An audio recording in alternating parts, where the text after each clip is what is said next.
What's happening, everybody?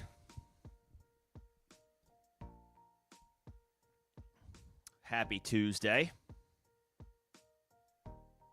Hopefully, it was a successful weekend for a lot of folks, and hopefully, we are celebrating some playoff berths today.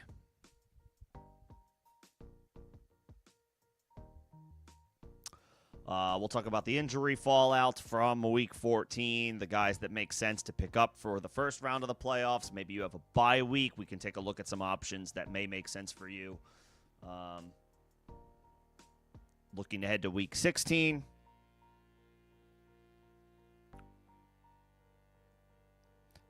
As we gear up for postseason play. I will say this a few times today. Just as a reminder and a heads up for folks that are trickling in later, I'm going to be holding on any start-sit questions. It's just too early to field those. There's injuries that we don't know about yet. Things hang in the balance, the vibes of the week in general, the matchups, all that good stuff.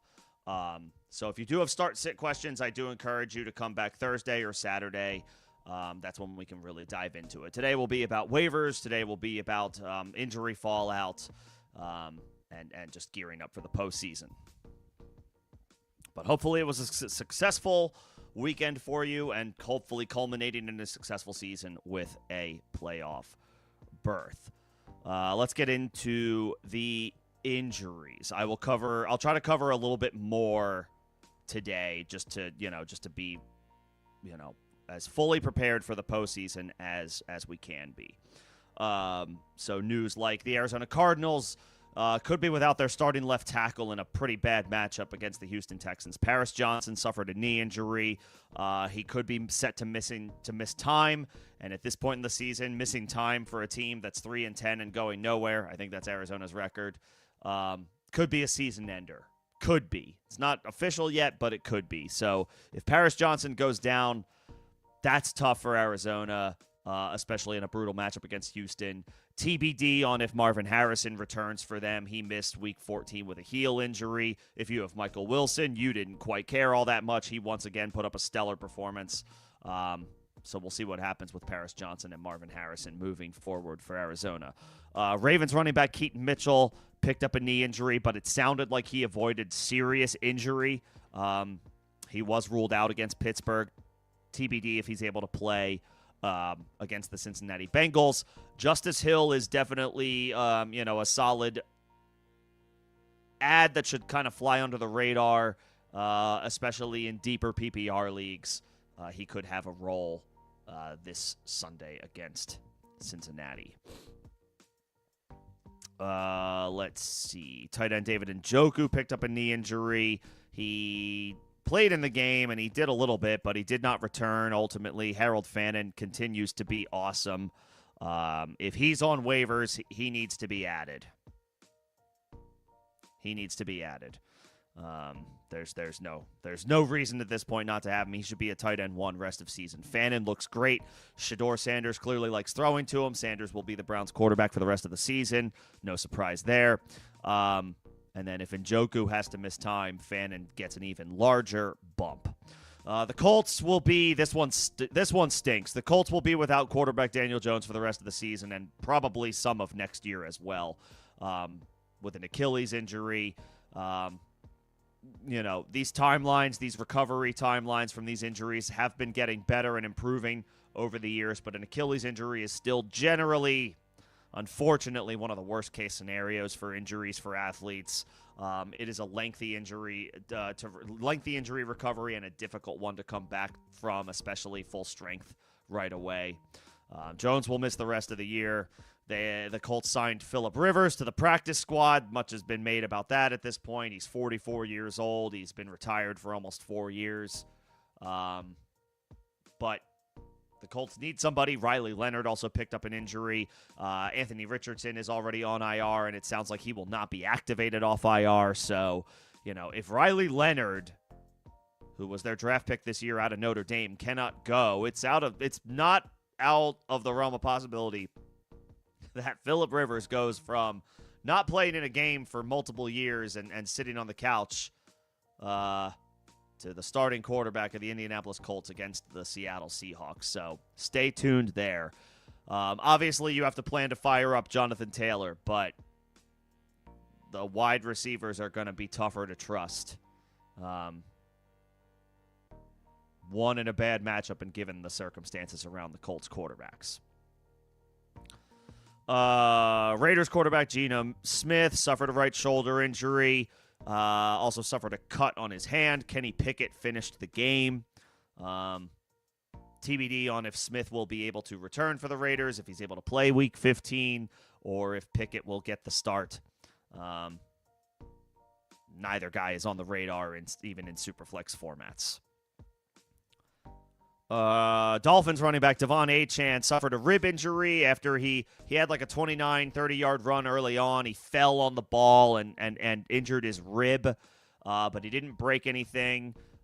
He was able to return in the event of an emergency. At least that's what we have been told. He did not play the second half of that game. I think he went to the locker room during the second quarter and ultimately did not come back. The Dolphins had their business handled against the Jets relatively early, so I'm sure they decided to hold Achane out for precautionary reasons. It sounds like he should be good to go for Week 15 against Pittsburgh, and that is a Monday night game, so he gets an extra day of rest to recover. So if you have Devon Achane in the first round of the playoffs, it sounds like you'll be in good shape, but obviously let's keep tabs on any latest updates that come out.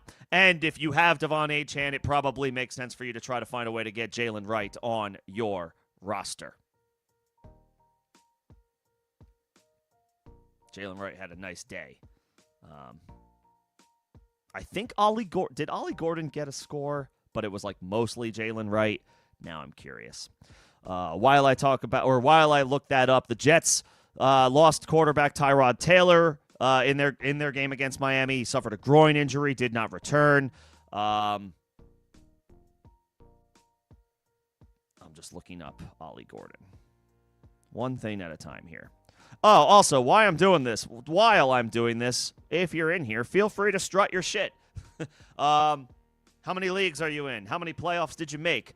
I'll tell you right now, I'm in 7 leagues, including the Scott Fish Bowl, which playoffs started in that like 2 weeks ago.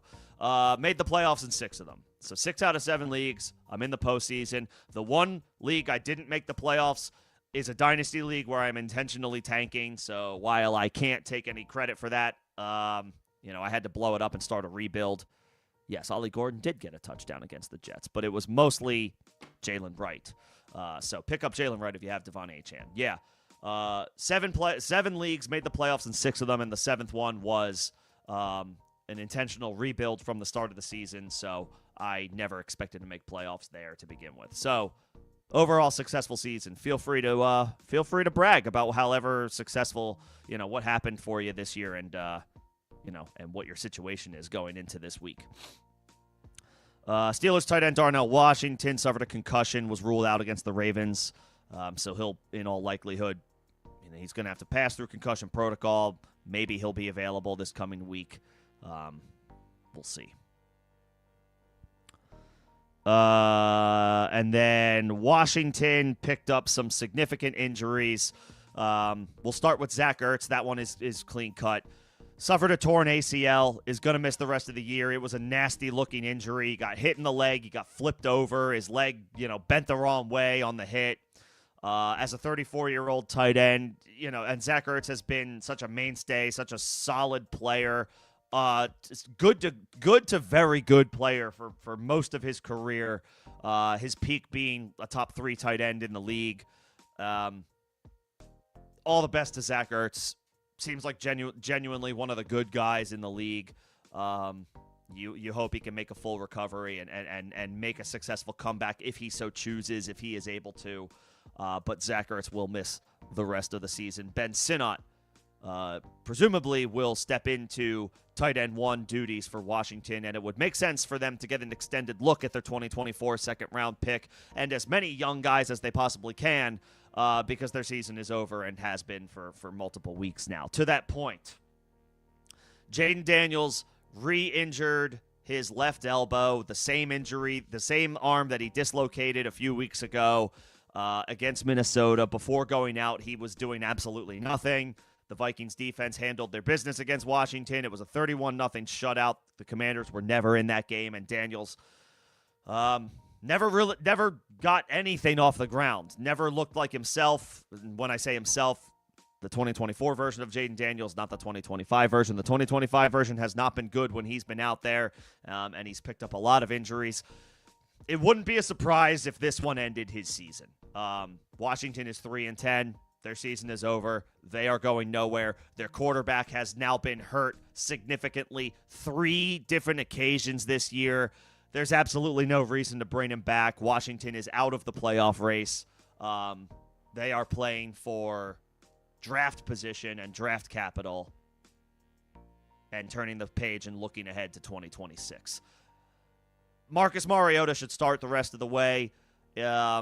He's worth picking up. Well, you probably were already hanging on to him in Superflex formats, especially if you've had Daniels. But in one quarterback leagues, if your quarterback situation is in flux, Mariota will certainly be streamable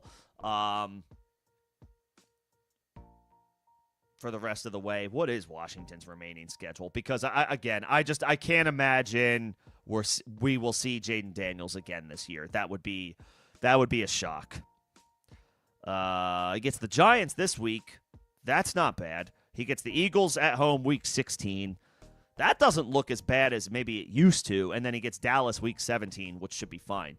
Mariota is a perfectly reasonable streaming option at quarterback to go with if he is still available in one quarterback leagues. Deeper leagues, 12-team leagues, 14-team leagues. You probably have a guy that you feel a little bit better about on a week-to-week basis in 10-team leagues. But if you have Mariota, maybe you had Mariota because you also had Jaden Daniels. I'm going to go ahead and assume that you can drop Jaden Daniels at this point, rock with Mariota and or whatever waiver wire pickup you may need at quarterback. So a brutal season for Washington. I would imagine they will close the season out with Mariota and focus on getting their franchise quarterback healthy and ready to go for next season.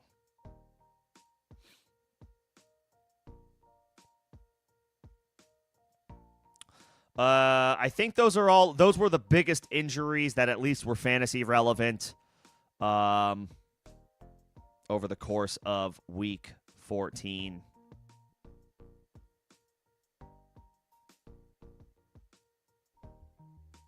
Yep, I think that's about it. Okay. To the waiver wire options for this week. Obviously, everybody is going to have different scenarios, different players available, and therefore different players to consider dropping. So we can get into all of that at a very high level, and if I do not cover your specific question, I will obviously be sure to get to it. But let me start with the top options. I mentioned Marcus Mariota at quarterback. I would also throw Tyler Shuck in there. He is widely available, and if you are, unsure what to do at quarterback, maybe you had Jaden Daniels and you don't have Marcus Mariota, maybe you had Daniel Jones. Tyler Shuck is probably a guy that's worth playing out the string. He's been playing well. Had another good performance against Tampa Bay. They beat the Bucs outright at on the road. So good for Tyler Shuck. He's been looking better and better each week. He's got a clear-cut stud wide receiver one in Chris Olave to throw the football to. He's got a reliable tight end in Juwan Johnson to throw the football to. Shuck's certainly viable if you miss on Marcus Mariota at quarterback. And he's got some pretty good matchups the rest of the way. Those would be the quarterbacks.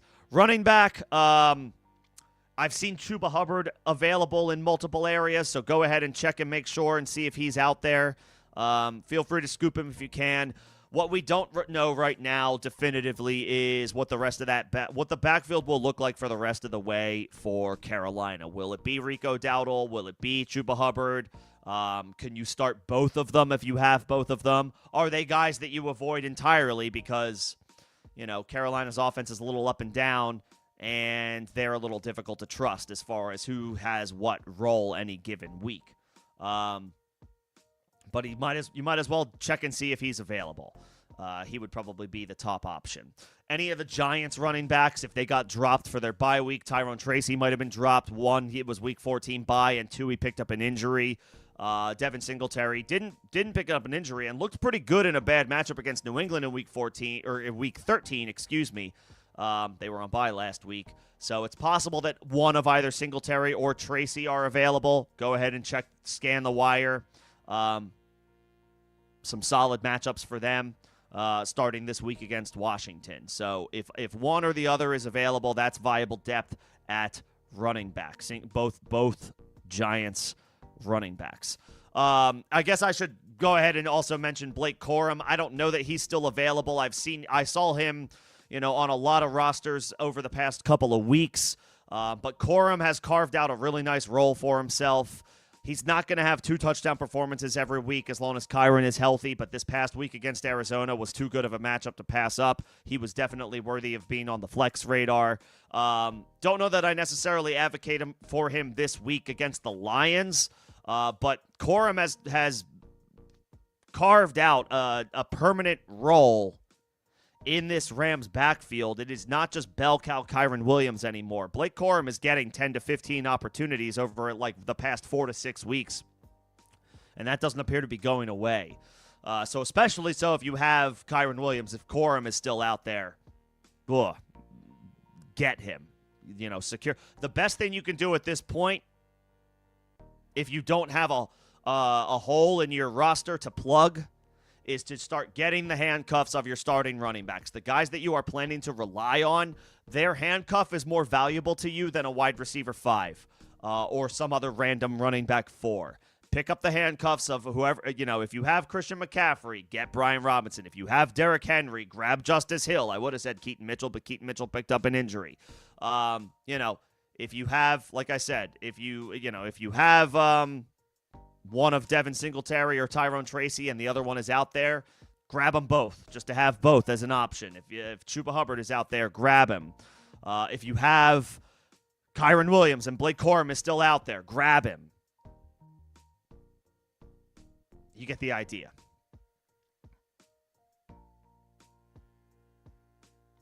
So those would be the running back suggestions. At wide receiver, Luther Burden had a really nice day. Rome Odunze is week to week with a stress fracture in his foot. And DJ Moore continues to do very, very little. So Burden is absolutely worth a look if you are looking for some wide receiver help. Maybe you are, maybe if Drake London misses another game, or maybe you had Rome Odunze, or T. Higgins, I think, went back in concussion protocol. That was a guy that I missed on the injury fallout. Luther Burden, 4 catches, 67 yards, should remain involved in this Bears passing attack for as long as Rome is banged up. And again, DJ Moore, difficult to trust at this point. Tough matchup this week against Cleveland. But Green Bay at home week 16, and then on the road against San Fran week 17. Not too bad for the rookie. Other wide receivers, of course, Jaden Reed came back. As expected, he played a part-time role in his first game back. His role will continue to increase, so he could be worth a flyer.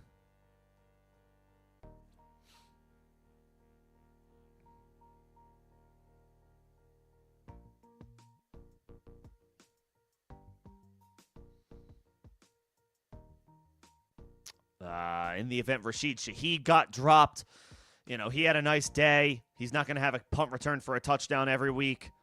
In fact, it's probably a fair bet that he's not going to do that again just because it's a difficult thing to pull off.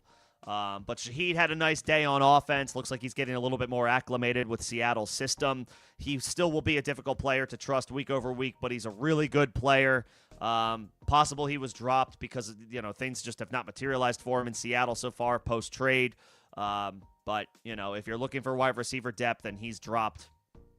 He's a talented player, getting more comfortable, presumably, in the system and with his new team, with his new offense. So, Rashid Shaheed not looking too bad.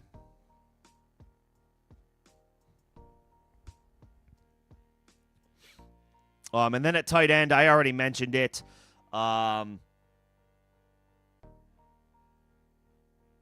Harold Fannin. I can't imagine. He's probably rostered in most leagues.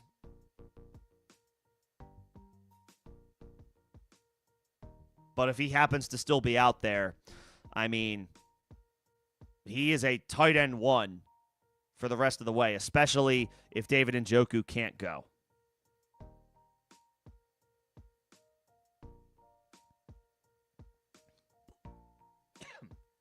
And his status is unclear for Week 15. David Njoku's is. We're not going to know that until later in the week. So, it's anybody's guess whether or not Njoku is able to suit up. But even if Njoku does get cleared, it doesn't matter. Harold Fannin has usurped him as that team's tight end 1. He's not just the tight end of the future. He looks to be their guy moving forward. Fannin can be started in the fantasy playoffs if he's still available. And then, I don't know how widely available Kyle Pitts is, but Drake London continues to miss time. The Falcons season is officially over. They were eliminated from playoff contention this past week. They weren't ever seriously in it recently, but now it's official. They're mathematically eliminated. So there's probably not a ton of incentive for Atlanta to rush London back, especially without Michael Penix. They play a short week this week against Tampa Bay. I believe he was listed as a do not practice both days, London. So he's trending toward missing this game.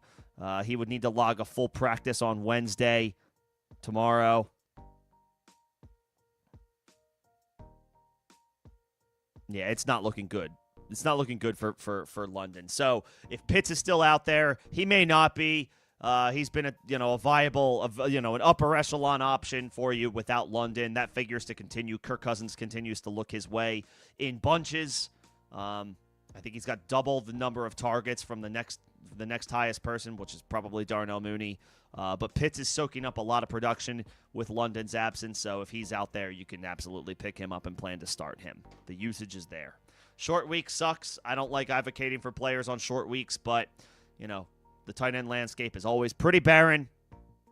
And if you, on the off chance Kyle Pitts is available, go ahead and grab him.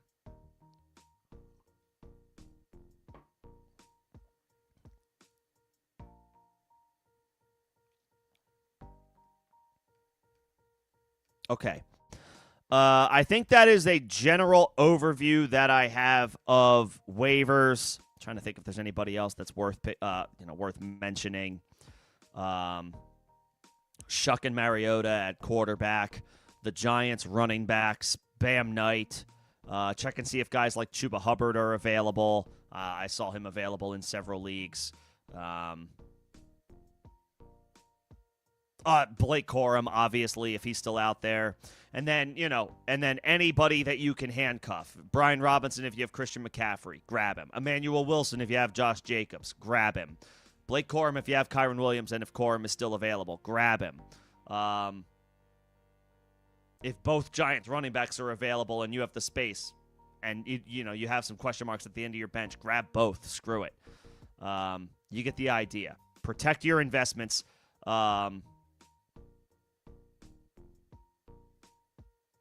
Your investments, of course, being, your Justice Hill if you have Derrick Henry, Samaje Perine if you have Chase Brown. You get the idea. Wide receiver, Luther Burden, Jaden Reed.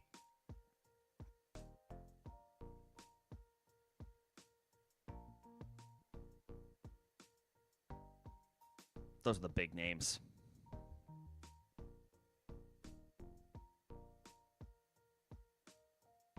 And then at tight end, the likes of Harold Fannin and Kyle Pitts are pretty widely available. But if they are not available, Colston Loveland, similar to Luther Burden, Loveland, the Bears are looking for help wherever they can get it with Rome Odunze's injury, and DJ Moore hasn't been very good. So, if you're looking for some spare options at tight end, Loveland isn't a bad option. And then I guess I mentioned the Giants running backs. I'll go to the Giants tight end as well.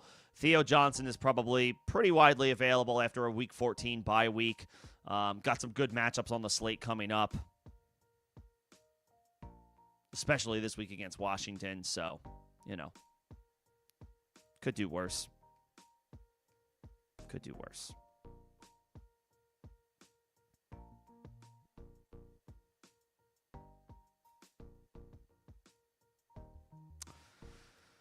Okay, I can now start getting into your questions. If you have been here before, welcome back. If you are here for the first time, welcome in. Members get first priority in responses to their questions. That is a perk of being a member of the channel. You can find more details about becoming a member of the channel in the first link in the description of this live stream and all videos and streams on the channel. If you are feeling generous enough to send a super, you don't have to, but if you do, that would also be a way to jump the line and get your question answered faster. You may also get a little bit more out of me, thought process, analysis, if you are a member or if you send me a super. If you are not a member and you don't send a super, I will answer your question, but I do ask for some patience as I work through the member and super questions first. Whether or not you are a member, if you are enjoying the stream and the conversation, if you could just like the stream, that helps me out for algorithm purposes. Appreciate that in advance. I see Sport Dog, I see Kevin, and I see Greg as my members in here. What's going on, everybody? And, of course, if you're in here, I assume you made the playoffs. You're probably not consuming fantasy content if you're out of the postseason at this point, unless you're a total junkie like I am. So kudos to you if you're here regardless. But if you made the playoffs, congratulations. That's step one, complete. Now we're on to the next challenge, the next accomplishment. Let's string together a couple more wins and get to week 17. Sport Dog, appreciate the kind words. If there's anything specific that you need, just let me know. But I did just go over all of my waiver wire thoughts. So if you need a rehash of anything, just let me know. The horse is prepared for battle. I like it.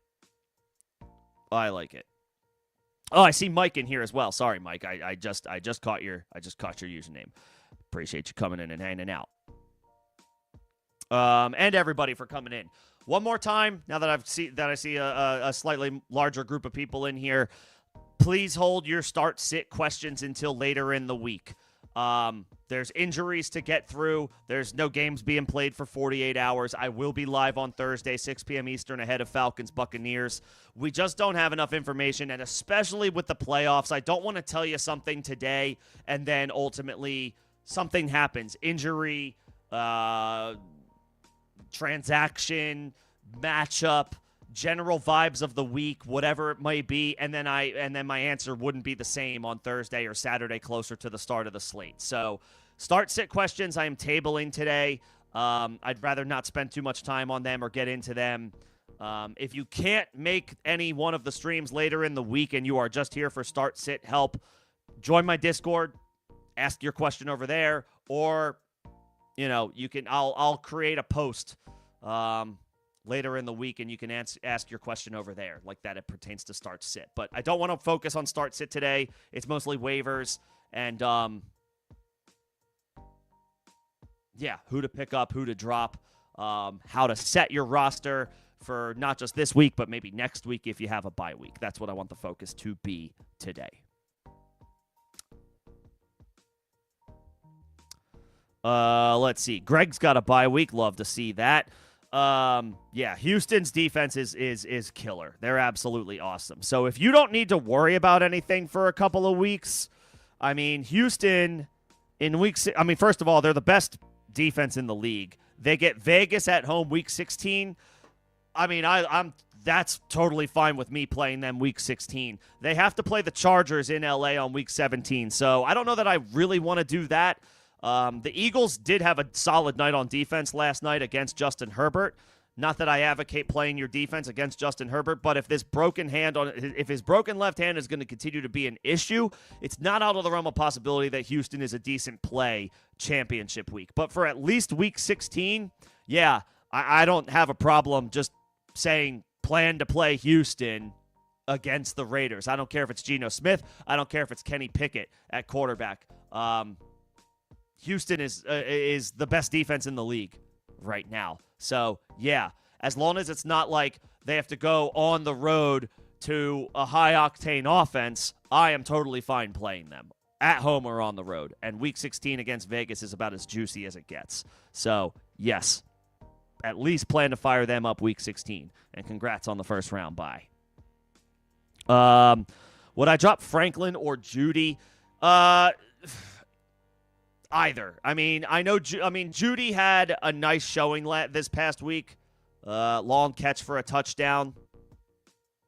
But if you're trying to grab some running back depth, some handcuffs, and you are set at wide receiver, I don't mind, letting either one of these guys go. I mean, maybe Judy will come back to life a little bit with Shedeur Sanders, so I guess maybe I would slightly prefer keeping him. But it's truly, we're talking about some like wide receiver fives, with all due respect. You could drop both if you want to, depending on who the pieces are that you're trying to grab.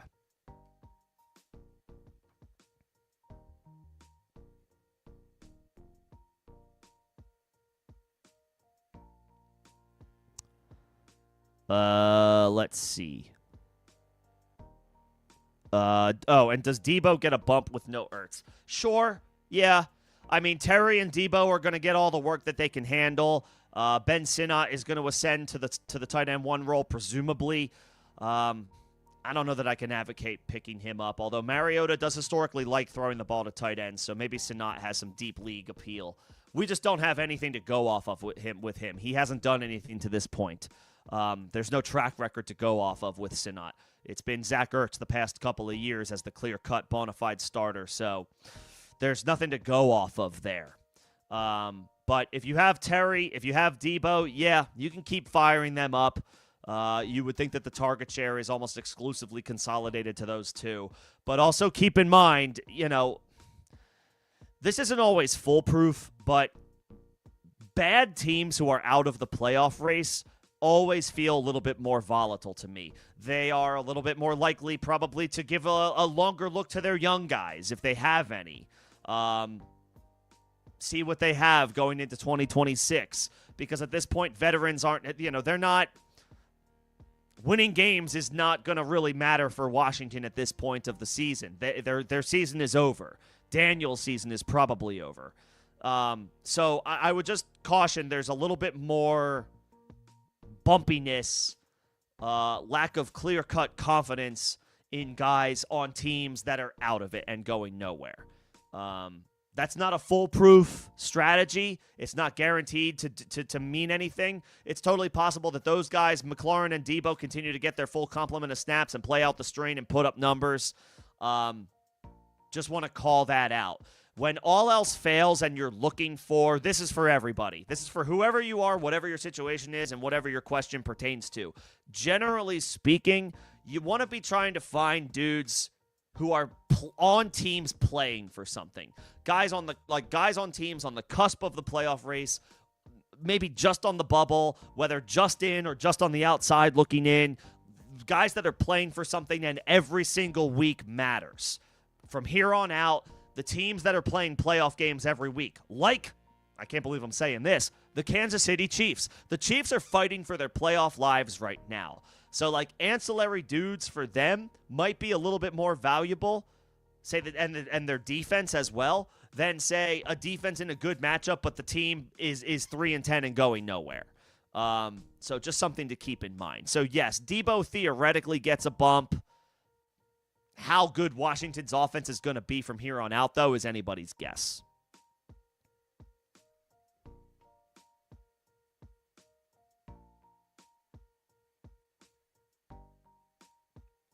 And then Monangai or Tracy for the rest of the season. Tracy gets the Giants this week. I think they play the Cowboys in that stretch.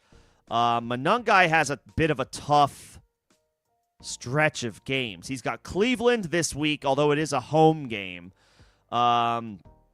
He's got the Packers week 16, which is a home game, and then they're on the road in San Francisco, I think. So, I guess that's not terrible. Tracy, on the other hand, I mean, I guess to that point, the Bears are playing for something, and the Giants are playing to just play out the string. They have a solid matchup this week against Washington.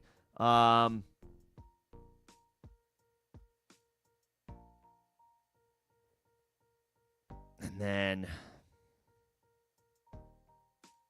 they have Minnesota and Vegas. So that's not bad. The problem with Tracy is it could be, it could be Devin Singletary any given week. It could be Tracy any given week. And right now, I think the Bears' offense is a little bit more trustworthy than the Giants. Yes, it could be, it could be DeAndre Swift and Kyle Monangai. He is the number 2 behind Swift, but Monangai has been involved. Some tough matchups, but the Bears are playing for something. The Giants are not at this point. So just by default, I'll say Monangai.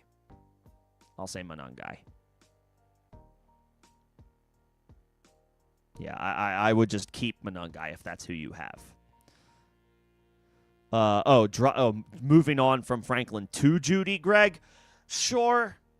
I'd rather have some. Hell, drop Franklin for Tracy. I'd rather have, if you're set at wide receiver, if you've got like your 2 or 3 guys where it's like, these are my dudes that I'm rocking with, and I'm not really worried about a wide receiver 5, then pick up Tracy for Franklin. And then that way you have more running back depth. I would be fine with that.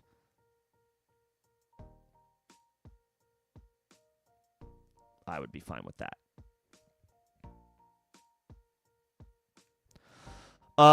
Sport Dog. Who would I drop between Rodriguez, Vidal, and Marks? I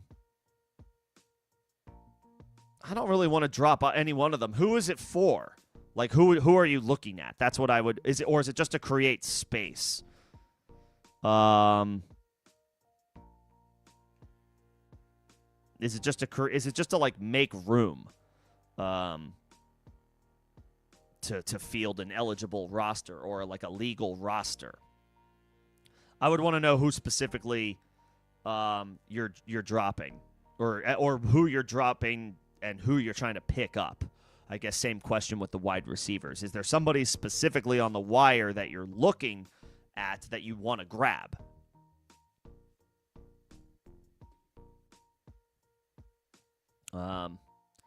I don't want to drop Pierce, even though his quarterback situation is officially not great. Godwin. What did Godwin do this past week? I mean, in an 8-team league, I don't think you necessarily need to worry about Godwin or holding on to him. He's just been okay. 5 for 55. I mean, he's getting decent usage, but he's not going crazy. Godwin hasn't really been a significant contributor this year. I don't know that changes with Mike Evans and Jalen McMillan close to a return. I would probably drop Godwin, but again, it depends on who it is that you're looking to pick up. And then as far as your quarterbacks, I mean, if you don't have to drop any one of them, I guess you can just hang on to all 3. But yeah, I mean, you're talking about 3 horses, but you truly don't need all 3 of them.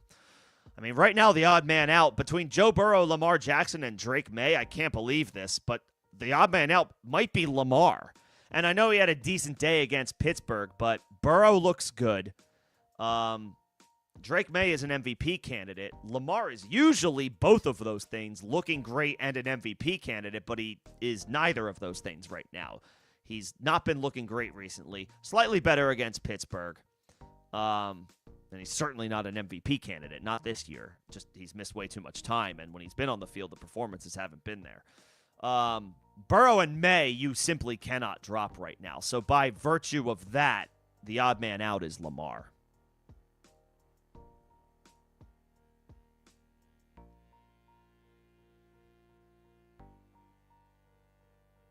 But I get not wanting to drop him. Okay, I think those are all the member questions.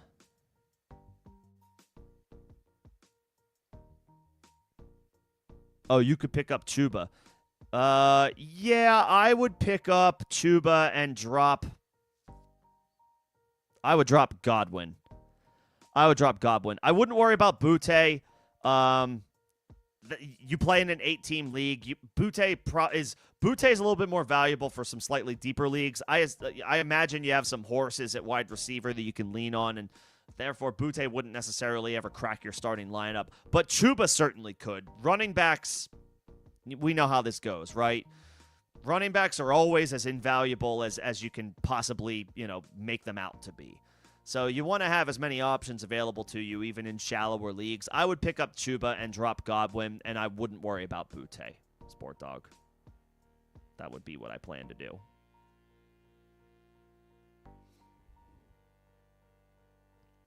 Okay.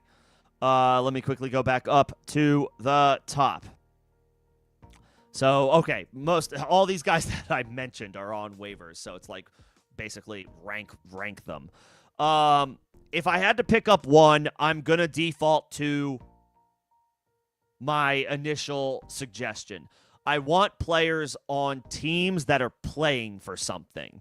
The only guy on a team that's playing for something of these names is Hubbard. And maybe that's not the perfect way to go about attacking waivers. Because on one hand, Devin Singletary could be motivated to be playing for his next contract, and therefore he's going to play well, or he's going to do his best to, to show out. It's just that the Giants' offense, I guess coming out of their bye week, they're slightly rested, but what if they bring in Tyrone Tracy and he gets more involved? Like, the Panthers are playing for something. They can win the division. The Panthers can win the NFC South.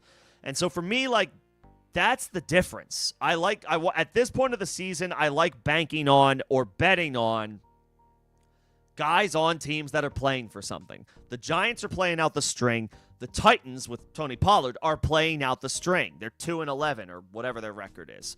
And the Giants are 3-10. Chuba is on a 7-6 Panthers squad that is fighting to win the division. So, like, kind of by nature of that and from a competitiveness standpoint, like as far as which teams I think they're gonna try the hardest week over week for the rest of the season, it's gonna be Carolina of these names, of this group. So I would probably say Chuba.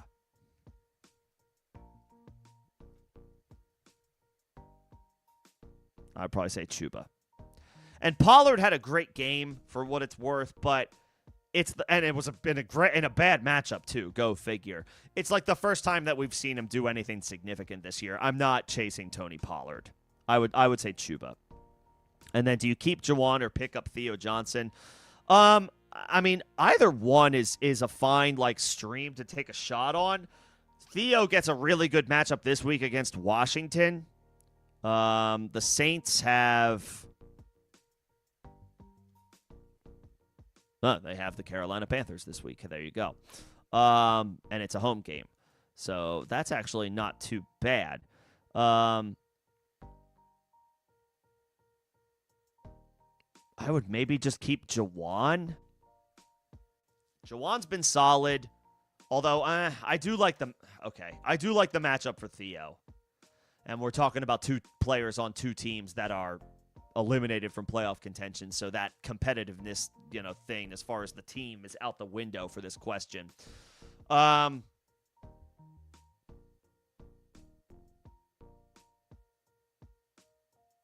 might just keep Juwan. It's not a bad matchup. Let me take another look at this. It's not a bad matchup.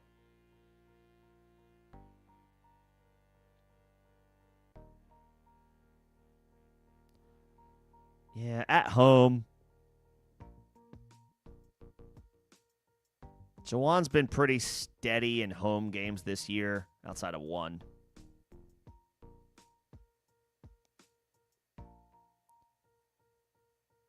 Yeah, I might just keep Juwan. But if you can make room for Theo and there's like a random wide receiver 6 or RB5 that you don't need, not that I want to give up a running back for a tight end too, but this would be a time of year where I'm okay having two tight ends, and then you can make the decision later in the week if there's somebody that you can drop other than Juwan to pick up Theo.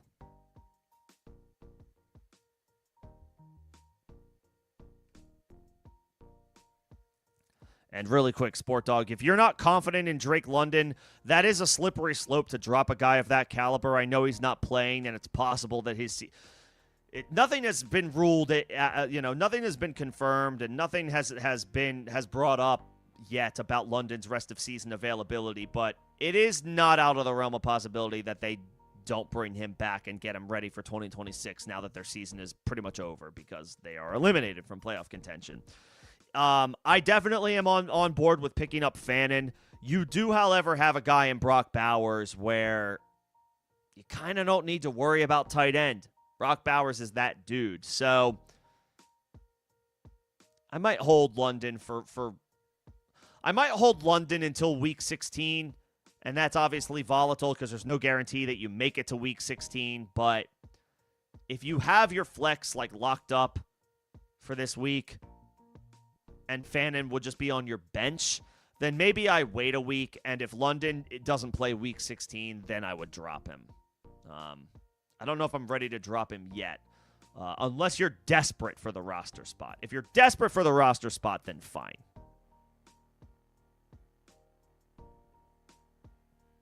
Let me go back up to the top.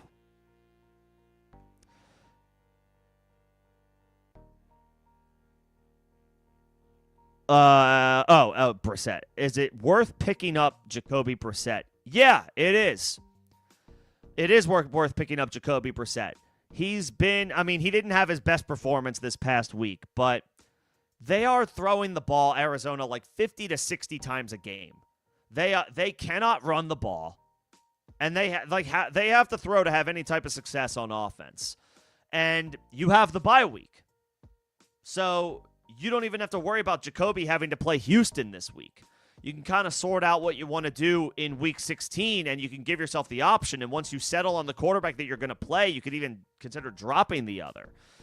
You're probably not pulling Mahomes out of your lineup, but Jacoby is worth being on a roster. So, yeah, I would say pick him up. And he probably shouldn't cost that much if he's still available on waivers at this point because they're playing Houston. And it's going to be hard to advocate starting Jacoby this week against Houston, especially in one quarterback leagues. But you don't have to worry about that because you have the bye week. So, sure, grab him. I'm fine with that.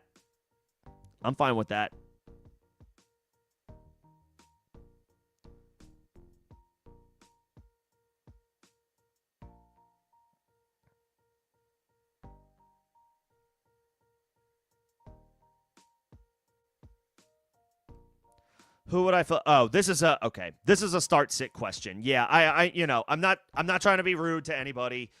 Let's wait on start sit questions until Thursday at the earliest. Practice reports, injury updates. It's the playoffs. I don't want to give you my thoughts too early in the week, and then you do it, and then I am like, wait, nope, that's actually something. Whether it's thinking about thinking things through. Having more time to dissect the matchups, my answer could easily change. And those guys are all, Loveland, Mechie, Coker. These are all like flex play dart throws.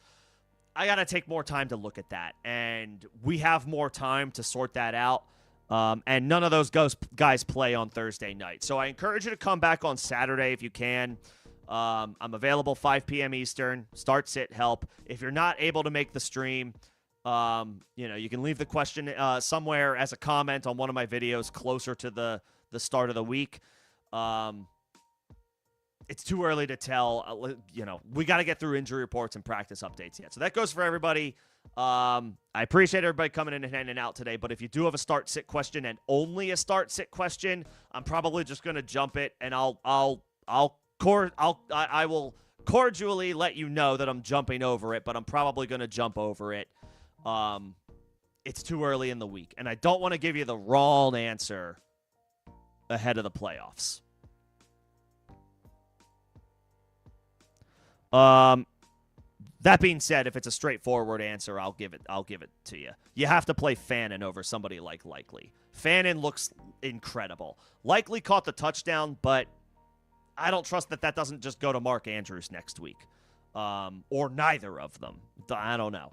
I would play the guy that is his team's clear-cut tight end one, and that's Fannin.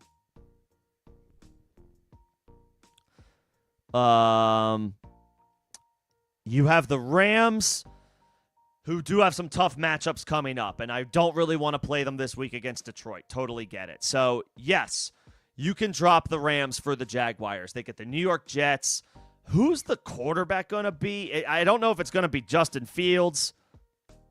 Tyrod picked up a groin injury.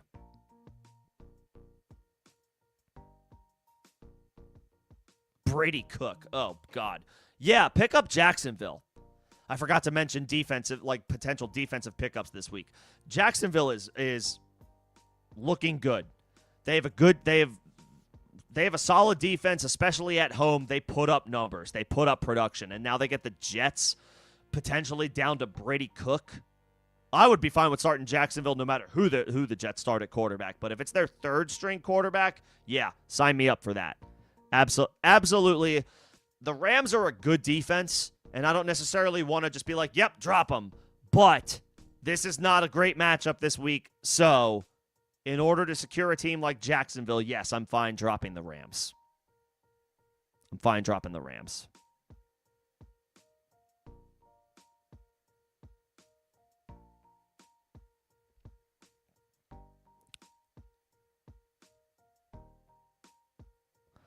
Okay, I see other questions. I promise I will get to them, but I got a couple more member questions and comments down at the bottom, so I got to get to those. Now, see the rule. Look, no. When I'm talking about like teams with something to play for versus teams with something not to play for, that does not apply to superstars. Trey McBride is a superstar. If you play him unless the Cardinals rule him out. Like, because superstars are going to they're going to play hard no matter what because they are going for legacy, right? Stats matter for superstars every week, whether they are in the line. I mean, of course, stats matter for every player, but players who you know are part of a team's game plan, no matter what the situation is, that rule does not apply to those types of guys. McBride is one of the best tight ends in football. You rock with him until the Cardinals give you a reason not to, which would be they're not playing him because he's out. That's the only reason. Honestly, same with Michael Wilson. He's still a young guy proving himself. And he's had an incredible 3 games this year without Marvin Harrison. He's a young guy still trying to establish himself. So, like, it's fine to go after those guys.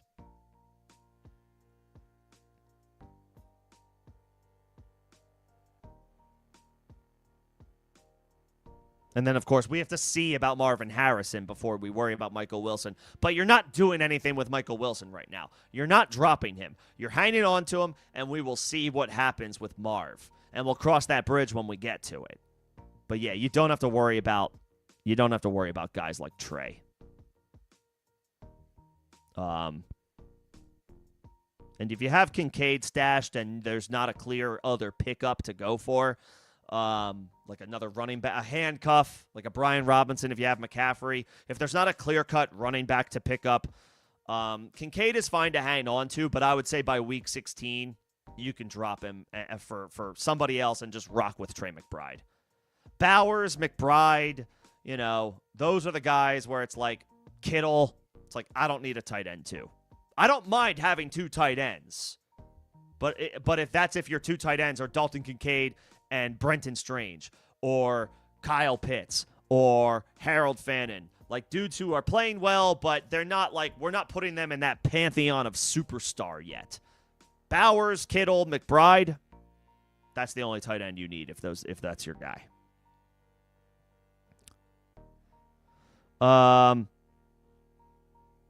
And no, Sport Dog, I wouldn't worry about ancillary Cowboys wide receivers yet. I would pick up some running back depth. I would drop Godwin for Tracy. I would still stick with that.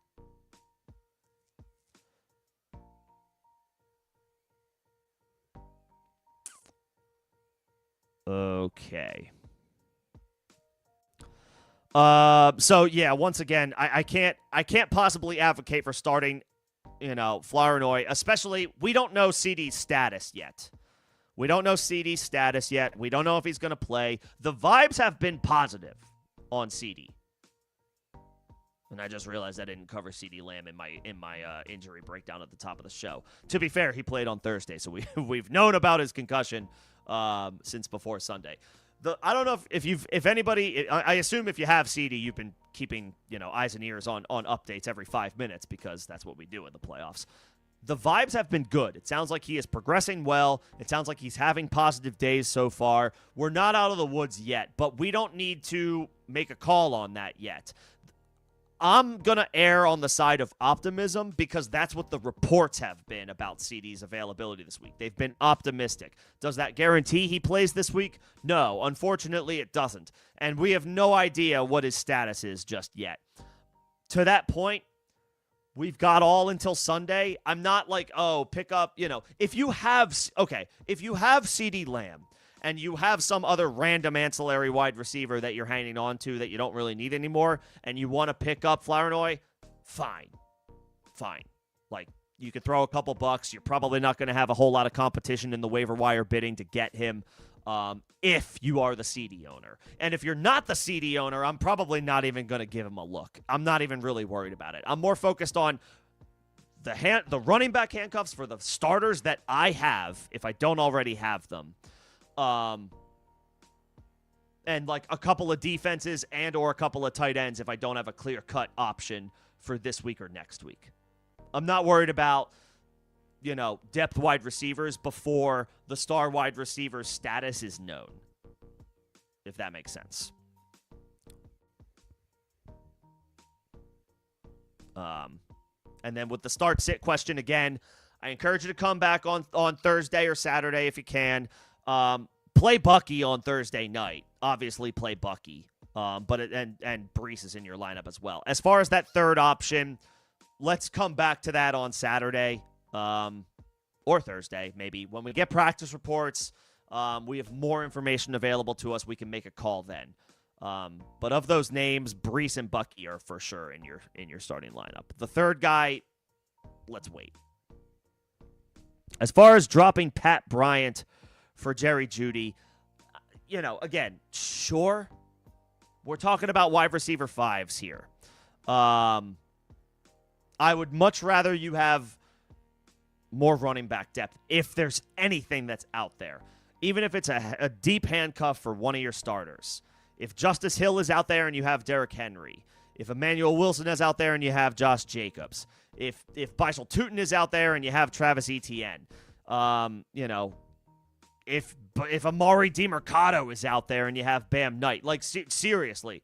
Like, whatever you can do to put your handcuffs together to protect your starting running backs or pick up a couple of defenses with good matchups this week and next, that's what I'm more interested in.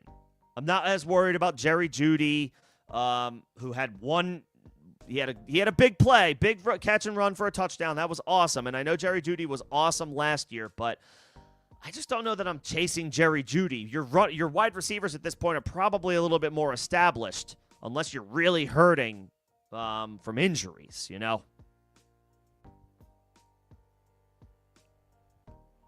Yeah, I'd rather have those running backs locked up. Whoever it is. And I know, in most leagues, the waiver wire for running back is a barren wasteland. But if there's anything out there, any semblance of anything, it's worth grabbing at this point. Especially if it's a handcuff to one of your starters. Now, if Isaiah Davis is still out there and you have Breece Hall, grab Isaiah Davis. If Sean Tucker got dropped and you have Bucky Irving, grab Sean Tucker. You see where I'm going with this.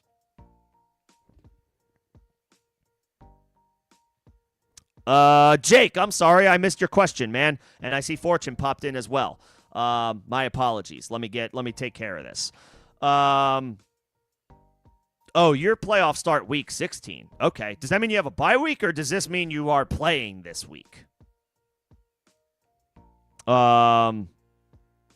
Either way, I mean, right now, I would say, if it's a start-sit question, I would encourage you to come back later in the week when we have practice reports because David Njoku could miss this game, and that would even more stamp my status of me wanting you to play Fannin We just don't know yet. We don't know his availability. Fannin looks awesome. He's already usurped Njoku as that team's tight end one. I think not just this year, but just in general for the future. Fannin is their future.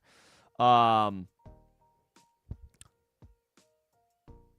I can't make a definitive call on start sits yet because if Njoku plays, I might say Strange just because, he's going to get all the opportunities. But if Njoku's out, then, Fannin to the moon. And even if Njoku plays, Fannin has been great. I need to sit on that one a little bit more. As far if it's a who to pick up, both if you have the space. Or if you have one already and you're looking to add another, it depends on who your options are to drop. If it's a start-sit question, let's revisit it later in the week when we definitively know David Njoku's status for the game. I may still say Fannin if Njoku plays, but we have the luxury of time right now before we need to make that call.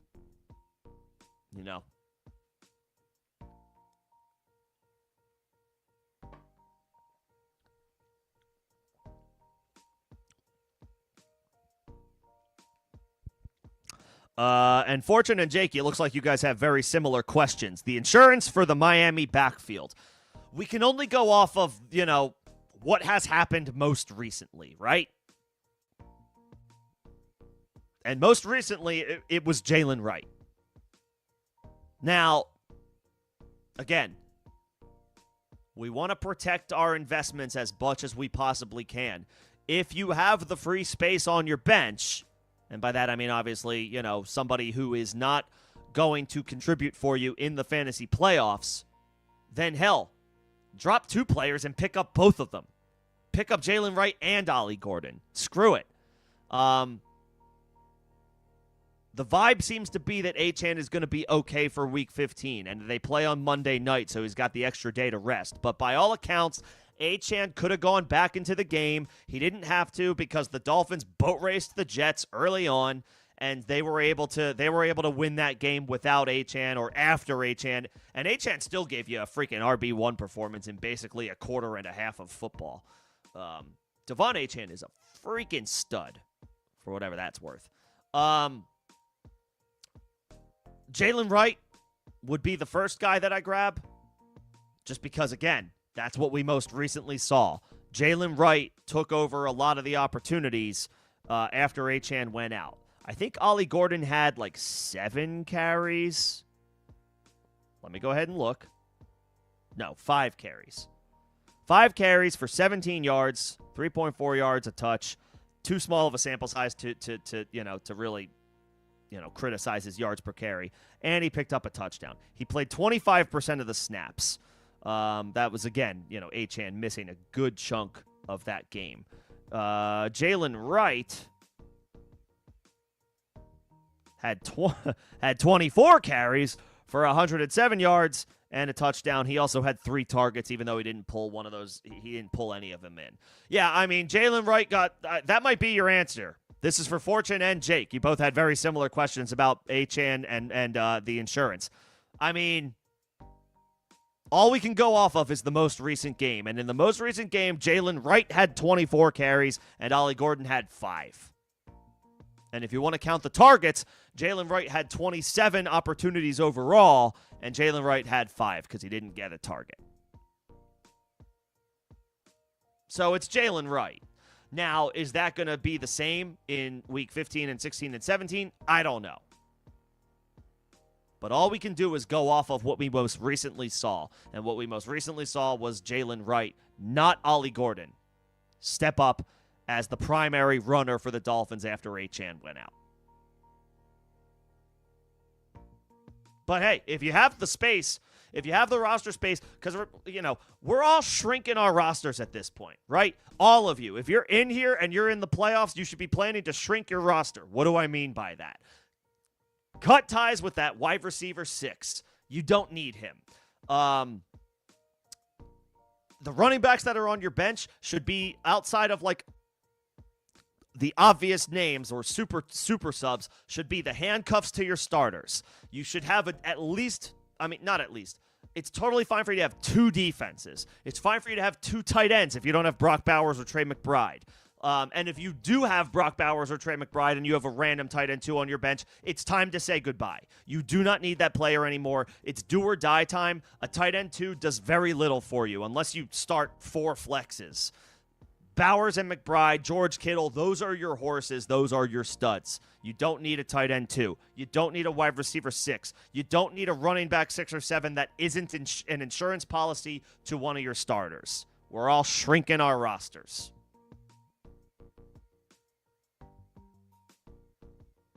Like at this point, you know who you're rocking with. You know who's a part of your who's a part of your starting lineup. You know who has a chance of being involved, and you know who the guys are who are on the outside looking in. At this point, it's time to drop that last group. The guys who are not going to help you. And you know who they are. If you start 3 wide receivers and you have 6 of them, you probably have 1 or 2 guys that you just don't even need at this point.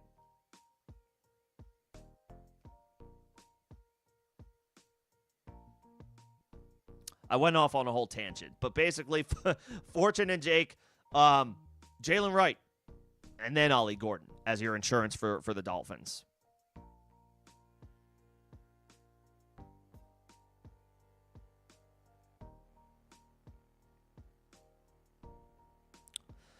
Okay. Back up to where I left off. Would I drop Goddard for Isaiah Likely or just roll with Goddard? Yeah, I mean, the Eagles' offense, has been pretty bleh. I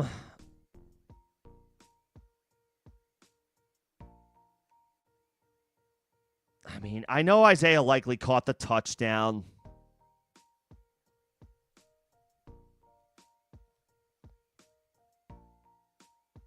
It's been a very quiet season for him. And it's a great matchup against Cincinnati. Goddard was involved last night for the Eagles. He didn't score because nobody scored for the Eagles outside of Saquon. But he was the tight end at 10 targets, 8 catches for 78 yards. By the numbers, not a great matchup this week against Vegas, but he's got a great matchup week 16 against Washington.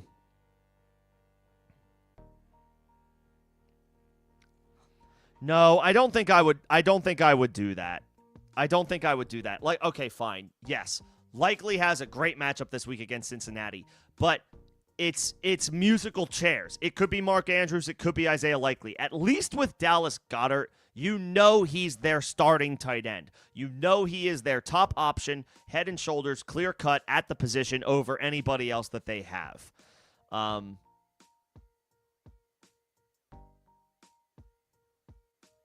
would just keep Goddard.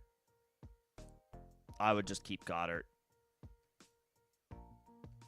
know Likely has a good matchup against Cincinnati. I know he does. But, that could be Mark Andrews. It could be a Mark Andrews week. Not that Mark Andrews has done much of anything recently, but he did get the contract extension from the team for some reason. So, it's possible it could be Andrews. It's possible it could be Likely. At least I know for the Eagles, I know it's Dallas Goedert at tight end. And for me, I think I'll just go with that. And after a 10-target, 8-catch performance, I'll roll with Goddard.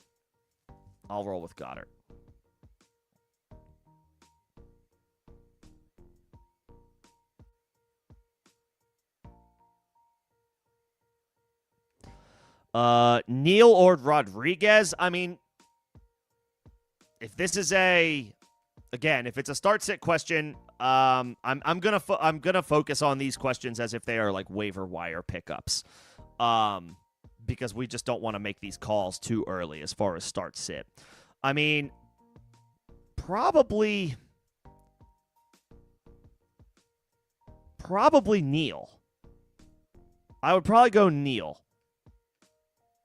Just because, the Saints aren't playing for anything, but He had a nice performance against Tampa Bay, and the Saints are completely out of it, so they should be giving their young guys an extended look. I don't know. Do we have any updates on Alvin Kamara?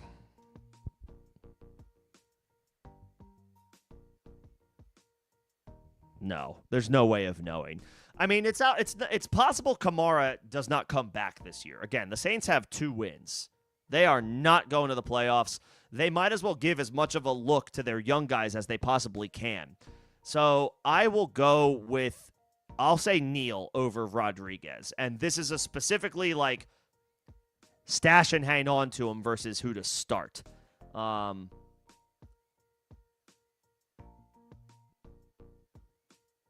rather have Neal. The problem with Rodriguez is, yes, he is their starting running back, but it almost feels like it's kind of like figurehead status. If Washington starts trailing, they're going to go to Jeremy McNichols.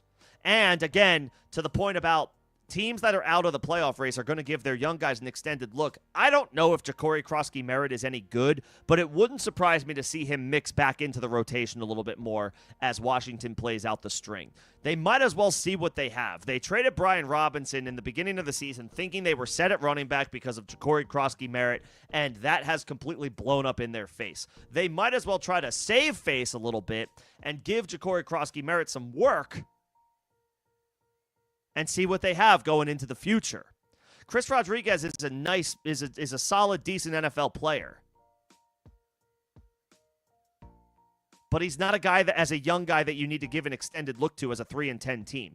Devin Neal, he represents that for the Saints, so I'd rather have Neal. It's like you already have that, so I'll keep Neal. And with CD, right, has extra time to get ready. The reports have been positive. Obviously, that doesn't necessarily mean anything. He still has to actually clear concussion protocol, but the vibes around CD have been promising, have been positive. It is looking like, and again, it's not 100% confirmed, but as of right now, it's looking like it's a good shot that if you are playing in the first round of the playoffs and you have CD Lamb, that you will have him available. Not a guarantee yet, but the vibes have been positive.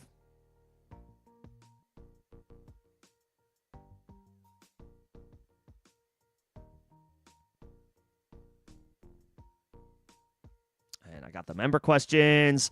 Drop Franklin for either Butte, Slayton, or likely to flex week 15. I would pick up Butte. I don't know that we're starting him just yet, but coming off his bye week, he's had a nice season. Drake May is having an MVP campaign. I would definitely pick up Butte. I'm fine with that. I don't know that we're playing him yet. I don't know that we're flexing him yet.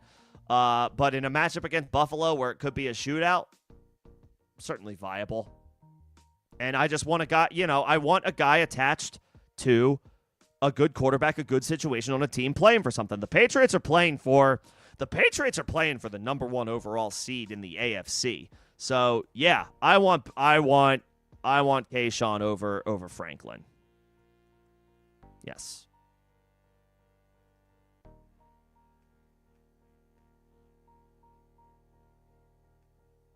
Slayton does have a good matchup this week against Washington. But we got to keep an eye on his injury status. He has been, I feel like he's been a little banged up recently, and I know the bye week came at an ideal time, but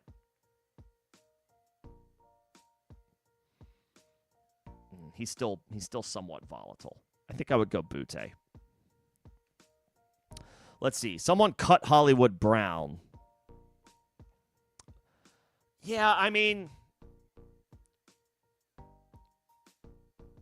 I'm going to chalk up what happened to Kansas City as just like, first of all, they don't appear to be the same team that they have been in years past. Obviously, they're not going to win the AFC West. That's already guaranteed, it's wild that Patrick Mahomes is out of the division race to win the AFC West in week 14. I mean, I know we're going into week 15, but they were eliminated from a chance to win the AFC West with 4 whole weeks to go in the regular season. That's wild to me. That's insane. But that being said, I'll chalk that up to just they had to play Houston. I think Houston's going to do that as a defense to a lot of teams this year. And they have been, and they will continue to do so. They are going to frustrate opposing offenses, and they're going to make it a struggle for them all night long. And I think the Chiefs were feeling that on Sunday night. So I'm not worried about Rice. If you want to take a shot on Hollywood, I mean, again, the Chiefs are scratching and clawing for their playoff lives. So maybe there's something there. I don't know how definitively I feel about Hollywood Brown.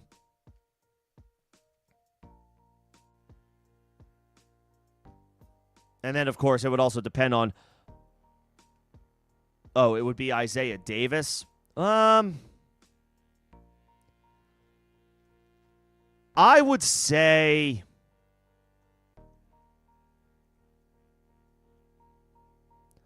I would probably just hang on to Isaiah Davis in Dynasty, especially, I don't know if you have Breece Hall, but even if you don't, if Breece Hall walks next year in free agency, yeah, they'll probably bring in another running back, whether it's in the draft or free agency.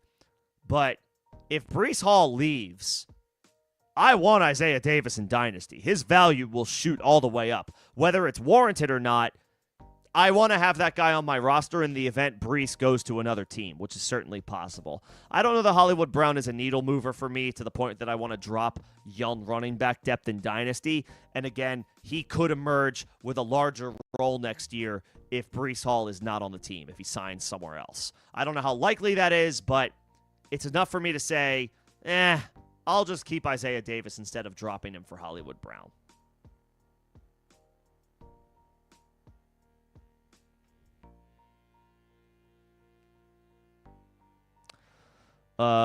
Would I drop McPherson?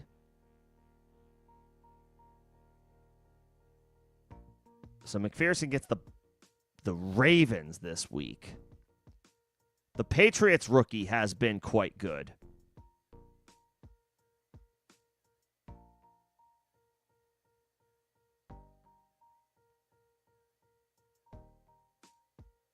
Especially recently.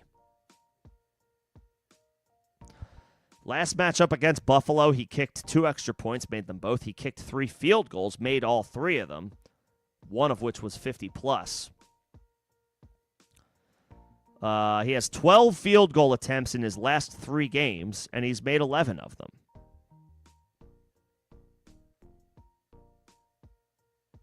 And 4 of them were from at least 40 yards. Now, on the flip side, McPherson is perfectly viable now that Joe Burrow is back.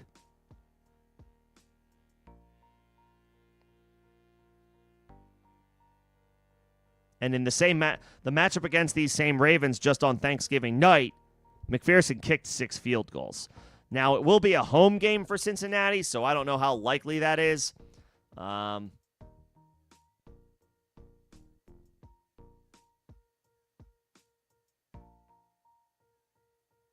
The Patriots are at home against Buffalo.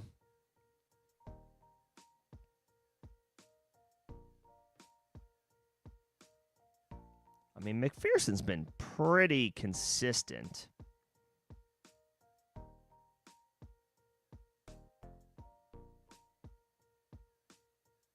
And he's been pretty solid at home this year. McPherson has.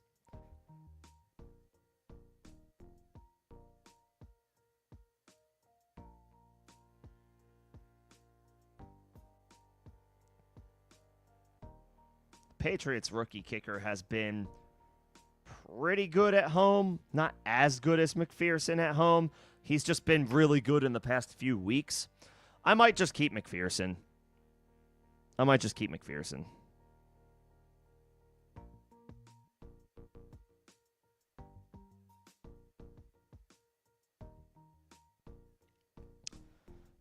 I dropping Benson or Garrett Wilson yet? Yeah, both of them. Benson doesn't look like he's going to play for the rest of the year. He had his 21-day practice window opened a few weeks ago, or a couple weeks ago, and then he suffered a setback with his injury. I think the Cardinals were clearly hoping that he would have been playing by now, but he still isn't practicing since he suffered the setback. The Cardinals are 3-10. They are completely out of it. I'm sure Benson is one of their younger players that they would like to give a look to, but if he is less than 100%, there's not really a reason to put him out there. I would not expect to see Trey Benson again this year, barring something unexpected tomorrow or Thursday, depending on the practice reports. As for Garrett Wilson, I don't even know that I've seen an update for him.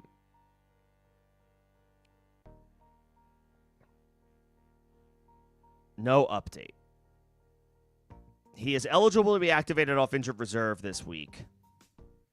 The problem is the Jets have nothing to play for the rest of the year, and even if he does come back, it's not out of the realm of possibility that we're looking at Brady Cook as the starting quarterback. So, yeah, if you need the roster space, Garrett Wilson can be dropped.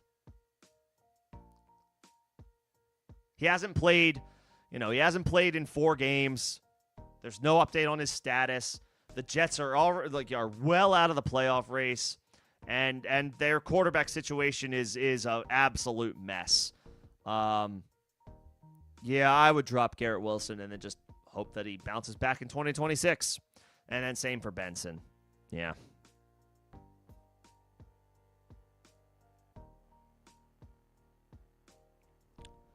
You would have to drop. Is that I Higgins? Who is I Higgins?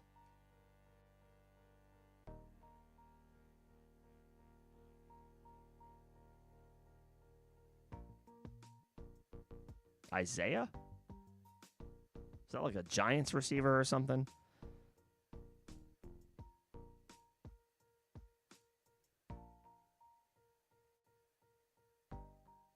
I remember this question was about picking up Jacoby Brissett.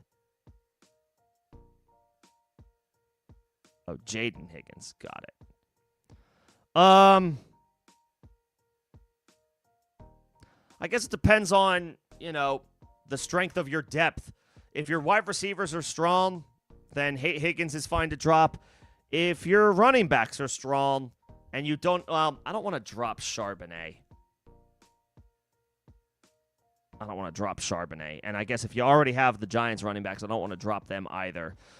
Higgins would be the drop if you feel strongly about your wide receiver depth. But if your wide receiver depth is hurting a little bit and Higgins is helping you, then maybe I hold off before doing anything because you do still have Mahomes. Who do the Chiefs have week 16?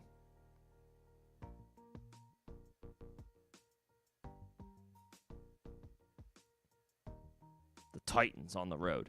I would drop Higgins for Brissett if you're set at wide receiver, if you feel confident about your wide receiver core.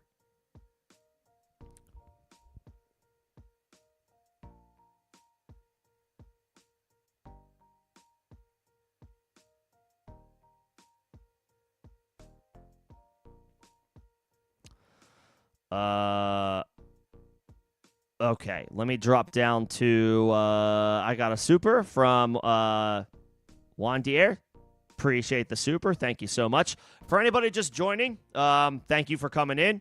If I do get a super, I will entertain start-sit questions, but if you are asking start-sit questions, generally my answer is going to be come back later in the week.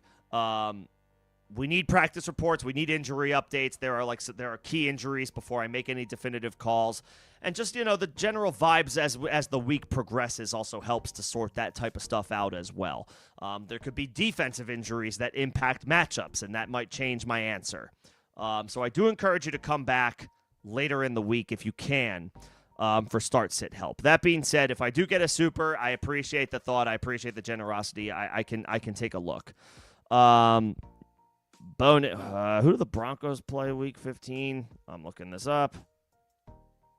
The Packers at home. Caleb gets the Browns at home. McCarthy and Mariota gets the Giants. McCarthy gets the Cowboys. See, the Cowboys is a great matchup. McCarthy has not done enough. He had a little bit better of a game last week. He's been a little bit better this past week, so that was good. I just even in a great matchup against Dallas, I just don't know that I have a ton of confidence in McCarthy. My streaming answer here might be Mariota against the Giants. It's a pretty good matchup. But I want to see, is Rome Odunze definitively out this week? Probably, but you never know.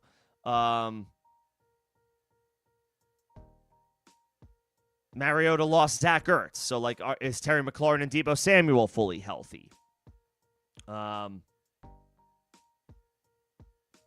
now, I would be leaning Mariota as my stream, but a lot can change in 4 or 5 days' time, so that answer could be different. I do encourage you to come back later in the week if you can.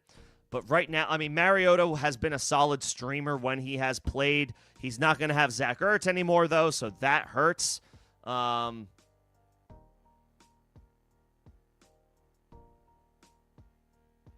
may not be as effective, and Mariota likes throwing the ball historically to tight ends. So if he doesn't have his starting tight end, there's a little less optimism there. There's a little less, good feeling there. I would still say Mariota just because the matchup is solid, especially compared to your other options, but I would say let's try to revisit this later in the week when we have a little bit more information to work with.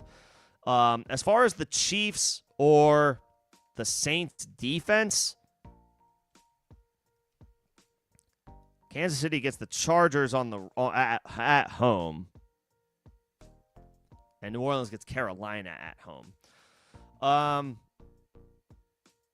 Again, tentatively the Saints, just because I'll take my chances against Bryce Young versus my chances against Justin Herbert. I know the Eagles got a lot of sacks last night. They put up some good production. And Justin Herbert's offensive line is putrid, but Justin Herbert is one of the better quarterbacks in football, and he makes it difficult to, super feel confident about playing a defense against him. So I may say New Orleans, but again, what if there's a significant injury on defense between one of these two teams? I would say come back if you can later in the week, and we can definitively make a call on what to do.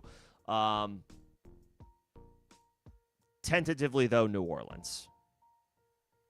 Tentatively, New Orleans.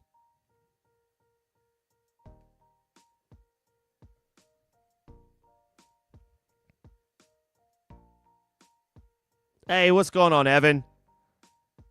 Oh, you did play Brian Thomas instead of Sanders. Yeah, Shadur had a nice day. I think Brian Thomas didn't have an awful game. But, yeah, he's... As far as I'm concerned, Brian Thomas needs to be out of lineups for the rest of the season. 3 for 87 is pretty good, but compared to a quarterback, you're not. Yeah, we can't feel good about him.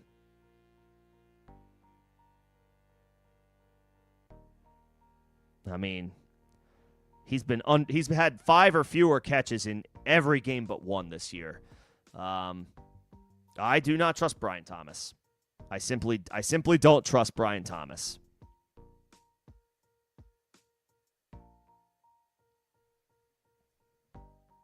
Too tough to trust. Hey, 50% of leagues, okay. Now that's what you focus on. You're still in it. We're all in too many leagues. I'm in 7 myself. I made the playoffs in 6 of them. I'm feeling quite good about that. And the 7th one was an intentional rebuild in a dynasty league, so I knew the whole way that I wasn't making it. So all in all, I feel good about it, but that's okay. That's fine.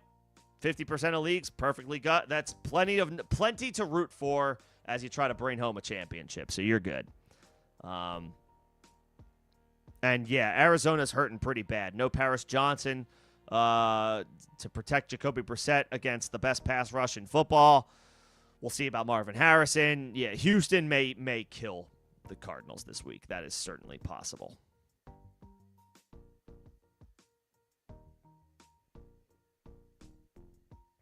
Okay, I got all these member questions. So yeah, this is a start sit question. Again, I don't know for Michael Wilson if Marvin Harrison is back yet. I don't know if Evans is going to play. I don't know if Evans is going to play and how much that impacts Godwin. London might not play. So if you are available on Thursday, I will be around 6 p.m. Eastern, talking shop before the game. We can sort this out on Thursday. There's so many unknowns here. Like Marvin Harrison Jr., as it pertains to Wilson. Evans could play, could not play. If Evans plays, that affects Godwin. London may not play. There's a lot of question marks here. I can't give any definitive answers yet. Basically, if Marvin Harrison is out, play Michael Wilson. But if Marvin Harrison is back, that makes this a little bit more complicated. I would say come back on Thursday if you can. We need more information that the week will give us as it unfolds. We need injury updates, especially from some of these guys directly. Evans, London, etc. And then London is not necessarily droppable outright, but look, if you need the space and you're in a do-or-die playoff matchup and he's the clear-cut guy that he's definitely not helping you this week because he's injured and you need to pick somebody up that can help you this week or potentially this week and next week, it's on the table. It's totally possible London doesn't play again this year. It's absolutely possible. The Falcons have been eliminated from playoff contention. We already know Michael Penix isn't coming back this year. I don't know that the Falcons feel like there's anything London necessarily needs to prove while being on the field with Kirk Cousins. The only reason he would play is because he genuinely wants to play and he's 100% healthy. I can't imagine that even at less than 100%, the Falcons would let him play in what is officially a lost season for them. So, I would say by week 16, if we make it that far, if we advance that far with Drake London on our bench and he still isn't playing by next week, then he's definitely a drop. If you don't have the IR space to hang on to him.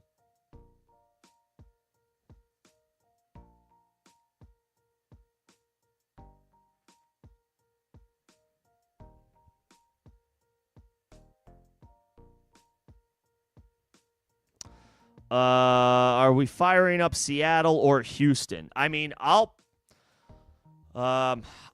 either, honestly. I mean, and I'll have to look at it as the week progresses because it's a start-sit question. But I mean, either.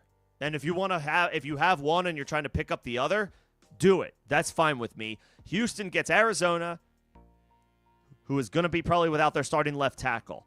And then Seattle gets Indianapolis, who might be starting 86-year-old Phillip Rivers. Like, either one of these are fine. As of today, right now, Tuesday, I don't feel strongly one way or another. Both are good. Both are in good matchups. Maybe if one of those defenses has a significant injury to one of their main players, that tips the scales. But, I mean, they're both in advantageous, favorable situations. So I don't think you have an issue with playing either one. Seattle or Houston is fine.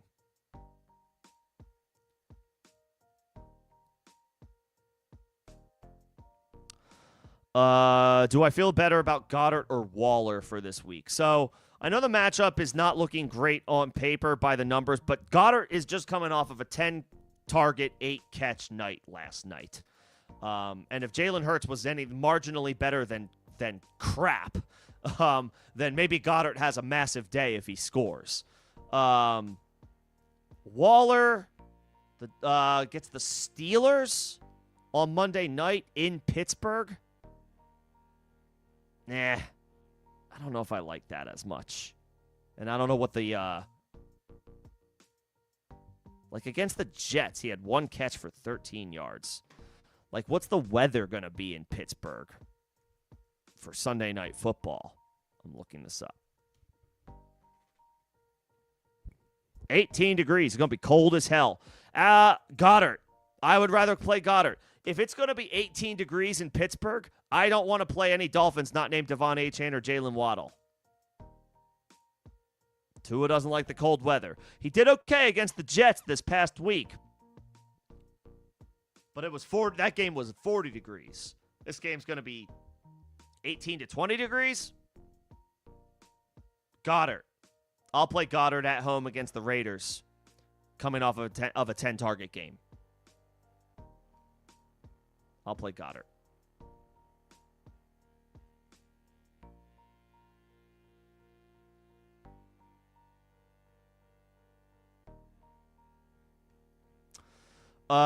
Is it still a target with Shador playing better? Yeah, I mean, maybe not as much.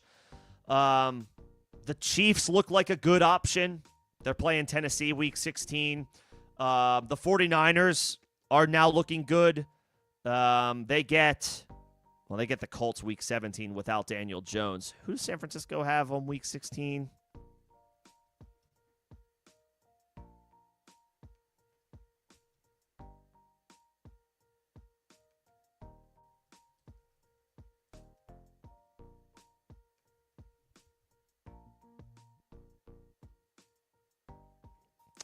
Why aren't they giving me their schedule?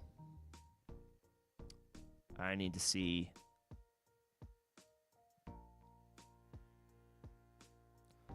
Oh, yeah, they do. That's right. The 49ers get Indy week 16 without Daniel Jones. So, like, if they're available, the 49ers are looking good. The Chiefs defense might be available. They're looking good. I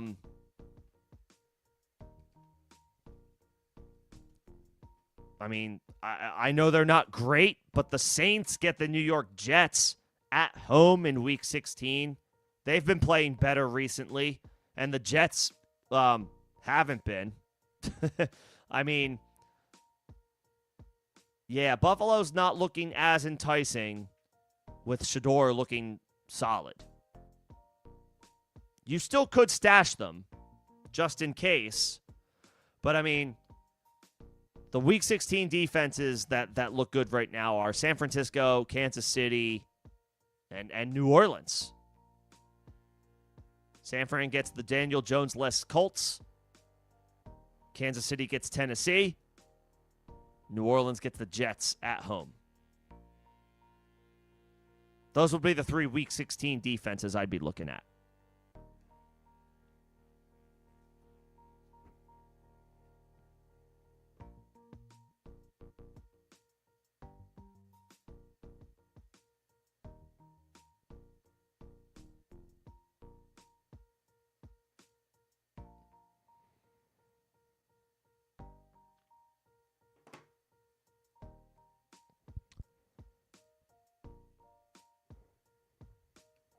Let's see. You have the number 1 waiver claim.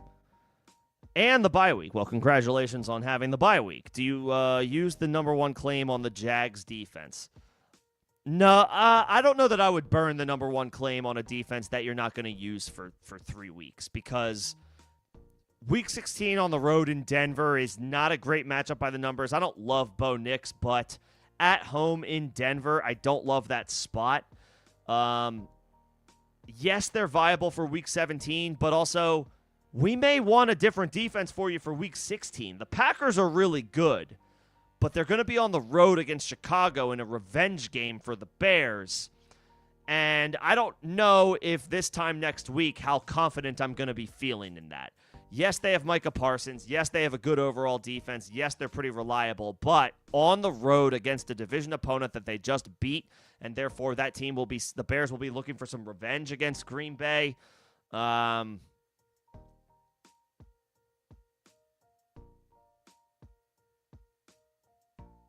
don't know that I want to burn the number 1 waiver claim on a defense that I'm not going to use for 2 weeks when I actually, in fact, may want to use it on something that'll help me next week.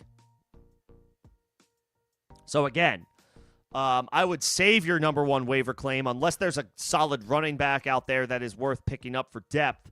And if the 49ers are out there, I would rather scoop them for free without burning the number 1 waiver. Kansas City, San Francisco, week 16, they get the Colts. Good matchup. Kansas City, week 16, they get the Titans. Good matchup. And then the Saints at home against the Jets. Good matchup, and the Saints have been a little bit better recently. I would rather have those as opposed to burning the number 1 waiver claim on Jacksonville when you're not even going to use them until hopefully week 17. And obviously I say hopefully because we got to get there first.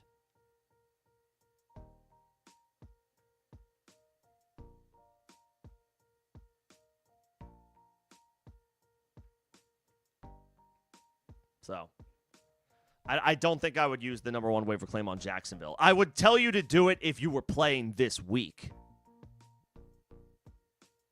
But you're not playing this week, so that great matchup doesn't matter for you. Which is good. I'd rather have the bye week, of course. But, yeah, I don't know that you necessarily need Jacksonville. They are a play for this week, not necessarily future weeks.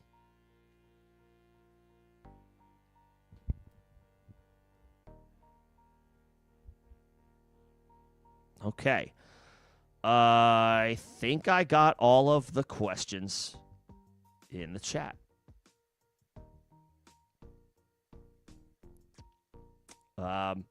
Once again, congrats to everybody in here. That means you made the playoffs. Pat yourself on the back. First step is done. Next step is to advance. Want to thank my members. I saw Sport Dog. I saw Kevin. I saw Greg. I saw Mike. I saw Jake. I saw Fortune. I saw Evan.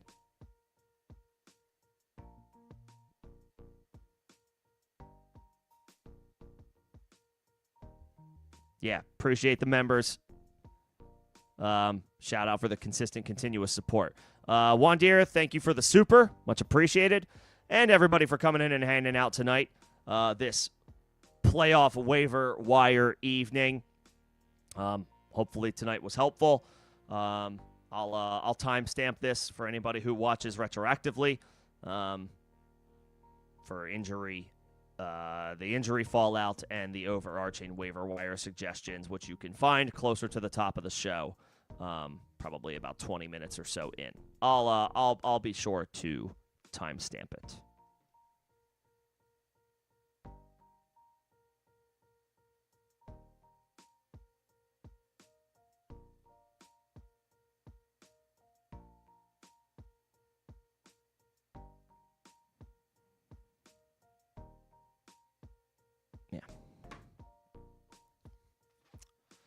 I know that there were some folks that just came in for start-sit questions. Again, save the start-sit questions for Thursday at the earliest, Saturday at the latest. We need more. We need more injury updates. We need more practice reports to make some more definitive calls. And I don't want to give you a premature answer for your start-sit questions only to later backtrack based on new information that we receive throughout the week. It's the playoffs. We want to be as fluid as possible for as long as we possibly can to give ourselves the best shot to win. And truthfully, my suggestions for start-sit advice right now today are too early to do that. And I don't want to do a disservice to you guys. The point is, let's have as much information as we can before we make those calls. But I think that'll do it for me tonight. Appreciate everybody coming in and hanging out. Best of luck with your waiver claims. If anybody needs anything after the stream, feel free to hit me with a question in the form of a comment on this live stream. You can also join me in Discord. Second link in the description of this live stream and all videos and streams on the channel. It is a free evergreen invite. You can crowdsource answers over there to any questions you may have, and I can be available over there as well tonight. But I think that'll do it. Appreciate everybody coming in. Enjoy the rest of your Tuesday. I will be back on Thursday ahead of Falcons-Bucks, 6 p.m. Eastern, talking shop ahead of Thursday Night Football. And I will see you guys then, unless you are Jermaine Burton, and then I have no sympathy for you. Excellent call out. Enjoy the evening, everybody. Thanks for coming in. I'll see you guys on Thursday. Congratulations again to everybody clinching playoffs, making the playoffs. Pat yourself on the back. Let's go get some playoff wins starting this week. Thanks, everybody.